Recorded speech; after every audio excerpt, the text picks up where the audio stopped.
Right, I'm going to punish myself now, even more.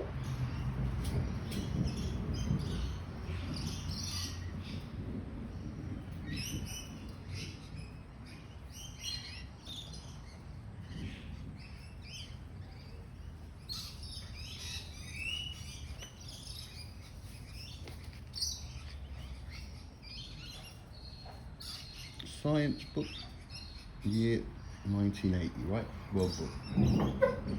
Now, I know birds are cute, they're cool, right?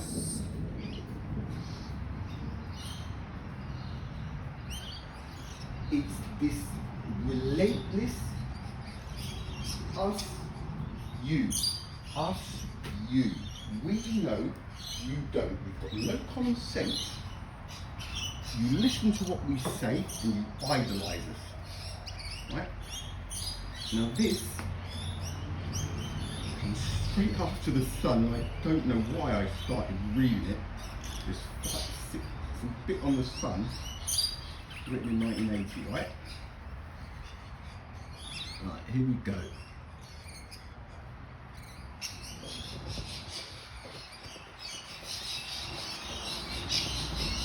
Right, are we ready? Buckle up, okay? Scoot up a little bit. I mean, I obviously talk bird because I can understand what these guys are saying, okay? Right, here we go. The Many Melodies of the Birds by Peter Marler. The wonder of birdsong lies not only in its infinite variety, but also in the need for each bird to hear its songs before it can learn them. The woods in England's Lake District, where poet William Wordsworth wandered as a schoolboy, are a naturalist's paradise. I got to know them well in the early 1950s as a graduate student in botany at the University of London when I studied mud samples from the bogs.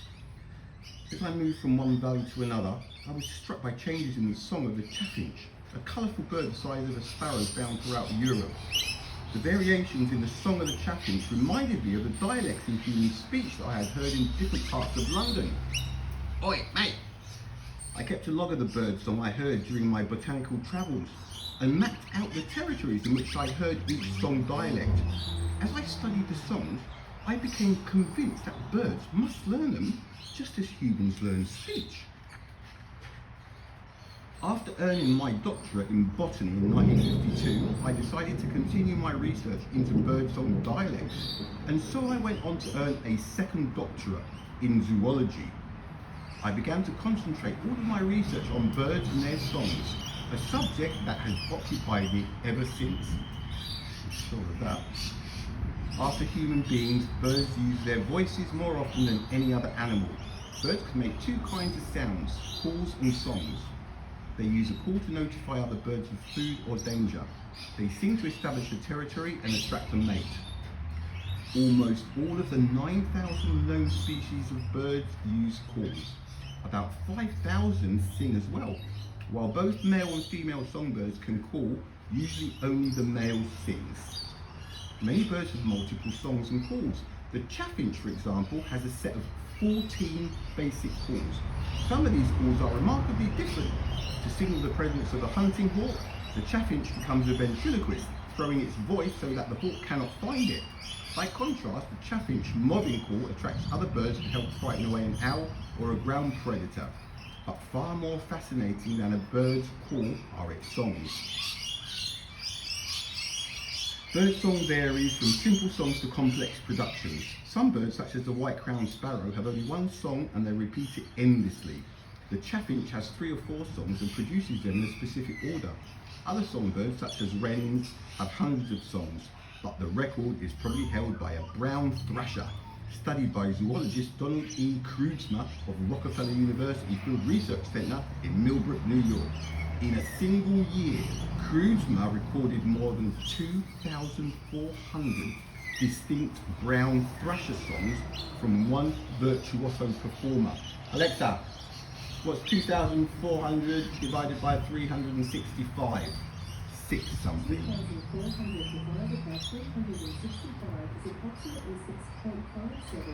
6.57. So this song, this bird, sang 6.5 songs, new songs, every single day for a year. 2,400 songs. This guy wrote down in his book, oh look, there's another song, there's another song, there's another song, there's another song, there's another song. 2004, are you kidding me, right? Are you kidding me? For centuries, people have marvelled at parrots or miners, amazingly lifelike imitations of speech and music. Such birds' mimics were highly treasured by Europeans in the 1800s. During this century, composers wrote scores, especially for the bullfinch, a bird that can be taught to duplicate tunes. Bird trainers played this music to bullfinches on the flageolet, a flute-like instrument.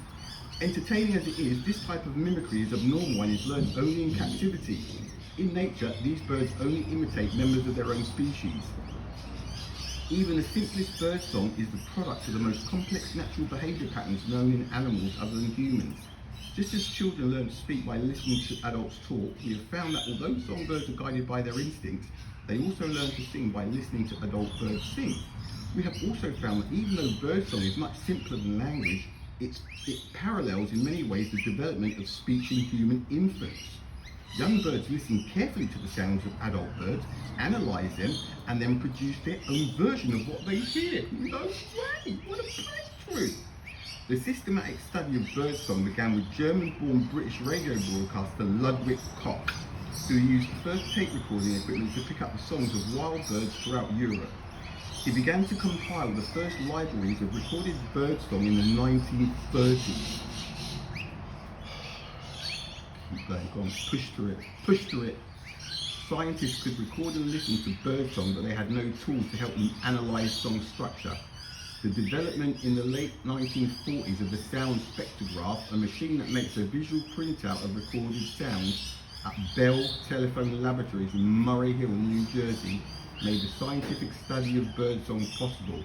So between 1930 and 1940, they had no tools to help them analyse song structure, but they still carried on listening to birds for the whole decade. The printout from this machine, called a spectrogram, shows the sound as a series of lines. A person skilled in reading a spectrogram can tell the length, loudness, pitch, and quality of the sound by studying these lines. There's also that spectrograph there with the sun. If you know how to read that, you can tell how hot it is, how fast it's going, when there's neutrons, when there's... Zoologist William H. Thorpe at the University of Cambridge in 1950 was one of the first to use the sound spectrograph to study birdsong. As a graduate student, I was fortunate to be in on Thorpe's pioneering research. Yippee! Because I shared his fascination with the chaffinch song, he had invited me to join his research group. Thorpe first focused on how the chaffinch learned its song. He reared young male chaffinches in the laboratory where they could not hear other chaffinches sing, and made spectrograms of the songs they sang when they reached adulthood. He also recorded wild chaffinches singing in the woods and made spectrograms of their songs. When he compared both sets, he found that the spectrograms of the songs of chaffinches that grew up in the lab had a simpler line pattern than those of the wild birds. I wonder why, mate.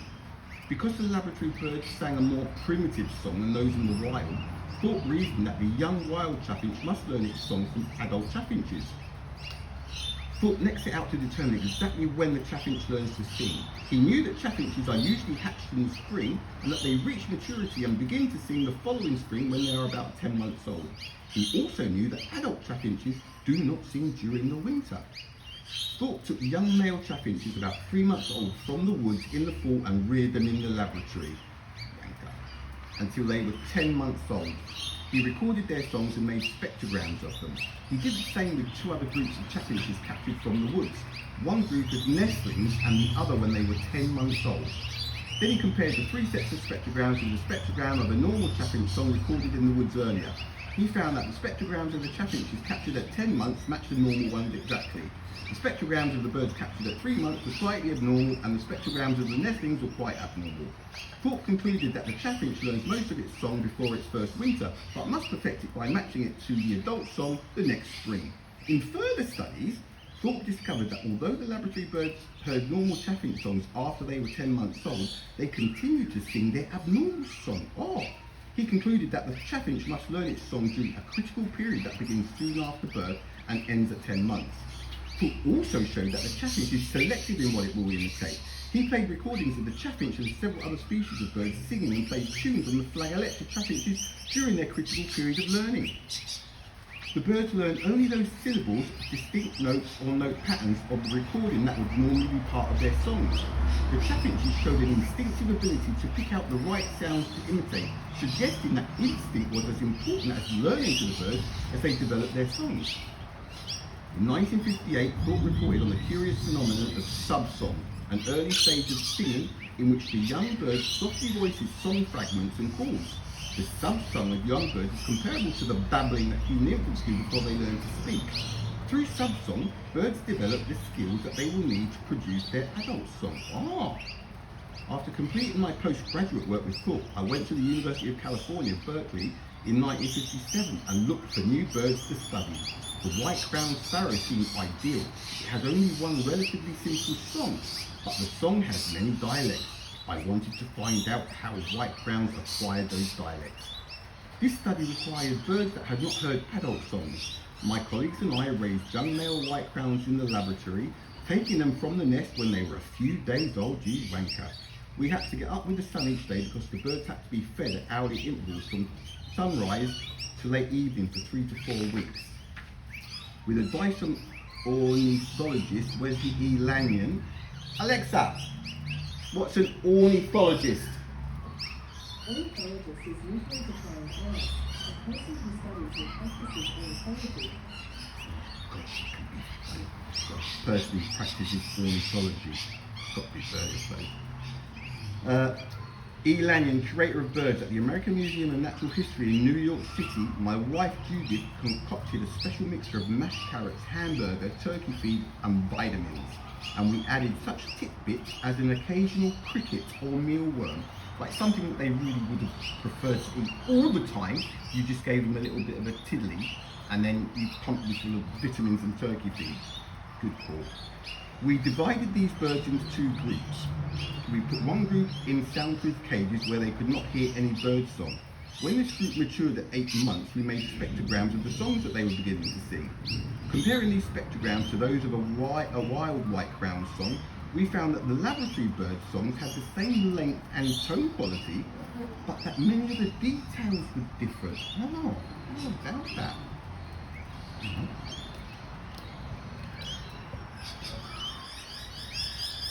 We put the other group in similar cages but piped in a recording of natural white-crowned dialects.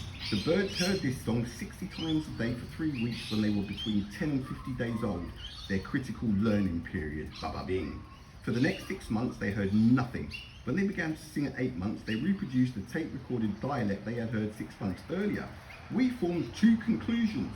1. The white-crown has to hear its song during the critical period to sing normally. 2. It sings its song from memory. We then wondered what purpose birdsong dialect serves. The work of zoologist Masakuzu Konishi provided an interesting clue. In 1965, Konishi, as a graduate student in my Berkeley laboratory, demonstrated that female white-crowns learn songs even though they do not normally sing. He captured adult female white-crowns on the California coast and treated them with male hormones. The females not only began to sing, but they sang the dialect of the area in which they were captured. Konishi concluded that females learn the dialect so they can choose a mate from their original dialect area. And it worked out because of what? Hormones. Zoologist Myron C. Baker of Colorado State University in Fort Collins reinforced Konishi's conclusions in 1975. He tagged young white-crowns that often came in contact with birds of the same species who sang in a different dialect. When he located them as adults, yo, over here, he found that they had sought out mates and neighbours who sang the same dialect. The dialect appeared to be an important factor in keeping these birds' community together. Konishi also did a fascinating series of experiments to see if deaf white-crowns sing. He found that a deaf white-crowned song is even more abnormal than the song of a normal bird who had not heard adult birds. Although the deaf birds began to sing when they reached maturity, their song was a noisy, unstructured buzz, more like the sound of an insect. Later work showed that songs of deaf birds in other sparrow species were similar. It seemed as though a bird that could not hear its own voice during the critical learning period could not develop its natural ability to sing. That is terrible. We repeated our white crown experiments with other sparrows and got the same results. We reasoned that the songbird must be born with a template or pattern that helps it choose the right song to learn. This template allows for slight song variations. The young bird learns the right song and stores it in its memory. As it begins to sing, it matches its own songs to the memorized version of songs it heard during the critical learning period. We theorized that this template would be modified in normal learning as the bird memorized the songs of adult birds, and as it reached maturity, its template would provide a complete set of instructions for normal singing behavior. Another observation supported our template hypothesis. We noticed that although another bird, the song sparrow, lives among white crowns in the San Francisco Bay Area, neither species ever seemed to learn the wrong song. Neither species ever seemed to learn the wrong song. How would you know if it was singing a wrong song? For crying out loud. Alright, where are we? They seem to learn the wrong song. To find out why this is so, we played 2 tape recordings to a laboratory-reared white crowns during the critical learning period. One recording consisted of swamp sparrow songs and the other featured songs of a different white crown dialect. When the laboratory birds began to sing, they sang only the foreign white crown dialect. We reasoned that the template, which could be modified to accept a different dialect but not the song of another species, had guided them to this choice. Similarly, when young children begin to communicate, they learn to use one of the many human languages rather than calls of sounds of other species. In 1966, I was given the opportunity to pursue birdsong research full-time. Oh my God, not full-time, sir. I moved east to the Rockefeller University Field Research Center in Millbrook, New York, and once again began looking for new research subjects. I found 2 ideal songbirds, the song sparrow and the swamp sparrow, 2 closely related species with overlapping breeding ranges. The less common swamp sparrow lives in pockets within the range of the song sparrow, which includes most of the United States. Swamp sparrows almost always nest in the marshes, while song sparrows nest along their edges. Like most birds, both species learn their songs early in life while still close to the area where they were born, and the 2 species often occupy overlapping territories. Being in a minority, the swamp sparrow faces a particular problem of picking out its songs from among those sung by other species. Any copyright laws broken there, I wonder? The songs of both birds are only 2 seconds. The songs of both birds are only 2 seconds long. And sound very different to human ears. When we compared spectrograms of the 2 birds' songs, we found that both birds sing a variety of syllables arranged in several patterns. They're probably going. On the spectrograms, song sparrow syllables are difficult to distinguish from swamp sparrow syllables, but the song sparrow fits its syllables into much more elaborate patterns than does the swamp sparrow. My research assistant Susan Peters and I designed an experiment in 1976 to test which elements, syllables or patterns are more important to each species in learning their songs. It's like the wave patterns with the sun, or is it, what was it, the wave patterns, or undulating line patterns, or something like patterns, and we will suss it out, and if we can't, we'll fucking make it up, are more important to each species in learning their songs. Using a computer, we composed a series of synthetic songs by shuffling the natural syllables into different patterns. We created 20 songs in 4 basic types: song sparrow syllables in song sparrow patterns, song sparrow syllables in swamp sparrow patterns, swamp sparrow syllables in swamp sparrow patterns, and obviously the last one, and swamp sparrow syllables in song sparrow patterns. We captured wild nestlings of both species, reared them in our laboratory, and played all 20 songs to them during their critical learning period when they were between 20 and 50 days old. When the birds began to sing 8 months later, we made spectrograms of both species' songs. The swamp sparrow imitated the swamp sparrow syllables arranged in swamp sparrow patterns. It also picked out the swamp sparrow syllables that we had arranged in song sparrow patterns, but it sang these syllables in swamp sparrow patterns. It sang no song sparrow syllables whatsoever. What? The long sparrows, on the other hand, were less selective. They learned swamp sparrow syllables as well as their own syllables. However, they did not sing the syllables in the patterns in which the syllables were originally presented. They sang the syllables in natural song sparrow patterns. We repeated the same experiment with birds we had reared from birth and got the same results. We concluded that while the bird must learn the syllables, the patterns are instinctive and become part of the song automatically when the bird begins to sing. Well, please tell me that was it. Our colleague zoologist Robert J. Dooling based another syllable learning experiment with wild birds on the fact that a bird's heart rate speeds up when it responds to a stimulus. He brought infant wild song sparrows and swamp sparrows into the laboratory, separated them by species and attached tiny electrodes from an electrocardiograph EKG to their chests to monitor their heart rates. He then played recordings of both species, syllables to both groups of birds. Dooling found that the swamp sparrows' heart rates were much more effective when they were listening to swamp sparrow syllables than when they heard song sparrow syllables. However, the song sparrows' heart rates changed only slightly when they listened to their own species syllables. We concluded that infant swamp sparrows know the difference between their syllables and song sparrow syllables. However, the infant song sparrows do not, maybe because they were infant. Next, we wanted to see how adult wild birds reacted to songs of both species.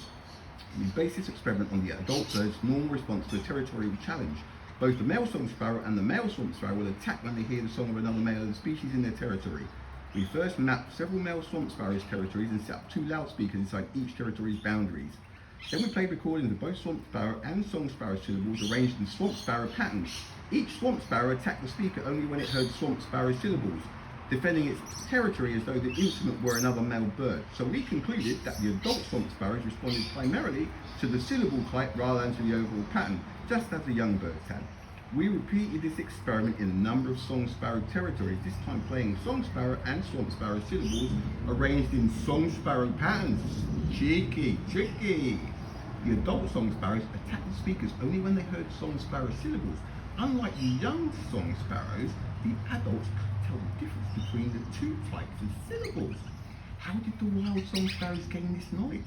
They undoubtedly learn much from listening to other adults of their own species sing. In contrast, the song sparrows we had reared earlier in the laboratory, earlier that day, had no normal adult song to which they could compare their own.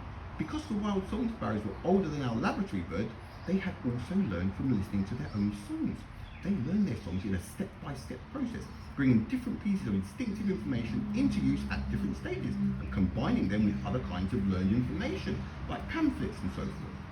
As a result of the new research unfold, parallels between birdsong and our own speech behaviour become more and more intriguing, just as your sanity does, mate.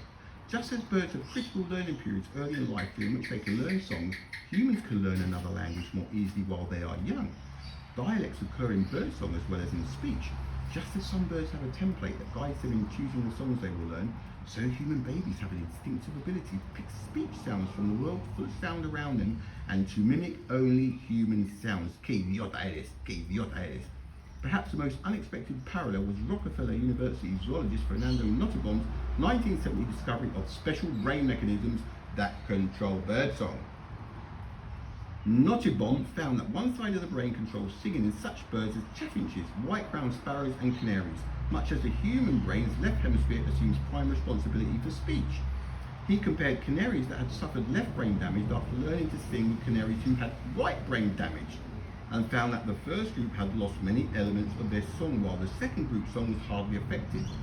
However, canaries that had suffered left brain damage before the critical learning period sang a normal song. The right side of the brain had taken over song learning. Humans who have strokes or injuries that damage the left hemisphere of the brain often learn to talk again because the right brain takes on the responsibility for speech. See, I had a really bad, serious blow to my left temple. Left me a bit cuckoo. Because birds are the only animals other than humans that can learn to make meaningful sounds, I believe, well, if you believe, that's it, isn't it? Gospel. That birdsong learning is a valuable model for analysing and understanding the astonishing complexities of speech. Beyond that, birdsong is fascinating for its own sake. Thus far, we have only gained glimpses of the songbird's remarkable ability to learn new songs and embellish old tracks while still retaining the identity of its species. Perhaps the most satisfying outcome of our birdsong research will be a better understanding of how humans learn to speak. In research, such insights often come from unexpected quarters, and birdsong may have more in common with human speech than we realise. Why do I do this to myself? That's right, don't worry. Here in Australia, they've convinced everybody that they're down there with flippers and they're gluing bits to the coral reef. They've got putty, special putty, right? And they go down there with the putty, little bits in their hands like a glue, right? And they glue these bits back onto the reef. They're going to save the barrier reef. It's nearly good again, isn't it? The putty. And then they see the whales that they haven't seen for 2 or 3 years, because if it's that day, that month, that day, right, and the whale isn't there where it was last year, they're late. They're going extinct, aren't they? If they're not in that exact spot, because the ocean isn't really deep and really wide, and of course that they know exactly where the whales are going to be every single year. And if they're not there every single year, there is something wrong with the whales, isn't there? Scientists. Holy smokes. It's not that they're smart. It's just that I think everybody else is just amazed. Anyway, that's it for today. Oh look, there's that look. Yeah, alright mate, see you after. Bye.